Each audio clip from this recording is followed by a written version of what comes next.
Welcome to स्कूली 34। Friend, आज हम लोग एक नया क्वेश्चन पर चर्चा करेंगे। काफ़ी इंपॉर्टेंट क्वेश्चन है। मृदा अपरदन या भूक्षरण को रोकने की कुछ उपाय बताइए। ठीक है, क्वेश्चन एक बार फिर से देखते हैं। मृदा अपरदन यानी हम लोग बोलते हैं कि सॉइल इरोजन या भूक्षरण, जमीन का क्षरण होना, क्षति होना, इसको रोकने की कुछ उपाय बताइए। तो चलिए हम लोग इस पर डिस्कस करते हैं। एट फर्स्ट हम ये जानने की कोशिश करते हैं कि भूक्षरण या भूमि निम्नीकरण या मृदा अपरदन है क्या।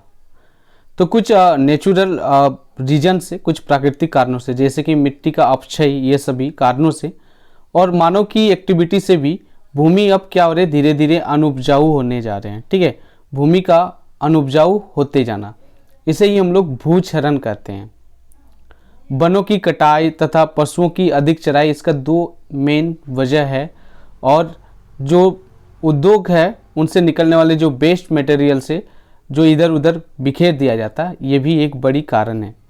तो हम लोग कौन सी उपाय अपनाएं, ठीक है, कौन सी उपाय को अपनाएं कि मृदा अपरदन या भूक्षरण को रोक सकते हैं, थोड़ा बहुत हम लोग उस पर काम कर सकते हैं। चलिए देखते हैं। पहला पॉइंट है, तो पहला पॉइंट है कि पर्वतीय क्षेत्र में, जो पर्वतीय भाग है उसमें सीढ़ी नुमा खेती करने से भूमि क्षरण की, यहाँ पर क्षरण होंगे, ध्यान दीजिएगा, भूमि क्षरण की मात्रा को कम किया जा सकता है। तो एक बेस्ट तरीका है, पर्वतीय क्षेत्र में हम लोग सीढ़ी नुमा खेत करेंगे तो इस तरीके से हम लोग भूमि क्षरण को थोड़ा बहुत कम कर सकते हैं।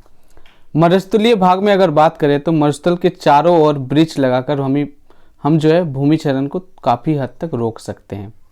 इसके अलावा अधिक वर्षा वाले जो क्षेत्र हैं वहाँ पर छोटे छोटे पौधे, घास आदि लगाकर भी भूमि क्षरण को काफ़ी हद तक कंट्रोल किया जा सकता है। तो ये सब कुछ कुछ रीजन से और भी कुछ कारणों पर देखेंगे हम लोग कि भूमि अपरदन जो है, भूक्षरण को किस तरह से हम लोग कंट्रोल कर सकते हैं या थोड़ा बहुत रोक सकते हैं।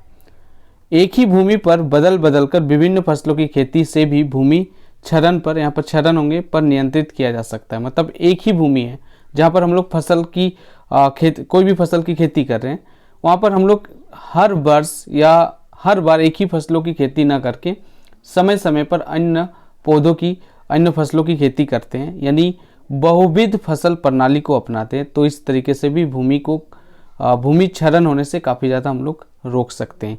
जो औद्योगिक इकाई है, जो इंडस्ट्रियल यूनिट से, वहाँ पर स्क्रबर यंत्र का एक यंत्र होता है जो काफ़ी हद तक जो है पोल्यूशन को कंट्रोल करते हैं। तो इस स्क्रबर यंत्र का प्रयोग करने से जो धूल है खेतों में चली जाती है उसको हम लोग रोक सकते हैं, यानी धूल खेतों में जमा नहीं होगी और इससे भी भूक्षरण को कम किया जा सकता है। और एक वजह देखेंगे, और एक कारणों पर हम लोग डिस्कस कर लेते हैं कि उद्योग से निकलने वाले जो प्रदूषित जल है उसको बाहर निकालने के लिए पृथककारी छन्ना का प्रयोग कर सकते हैं। ठीक है, यानी जो प्रदूषित जल है किसी इंडस्ट्री से बाहर निकल रहे हैं, किसी नालों में, ठीक है, कोई सरिताओं में या छोटी छोटी नदियों में ये बहा दी जा रही है, तो उसको बहाने से पूर्व हम लोग पृथककारी छन्ना का प्रयोग कर सकते हैं और इससे जो है भूक्षरण को काफ़ी ज़्यादा ही हम लोग कंट्रोल कर सकते हैं।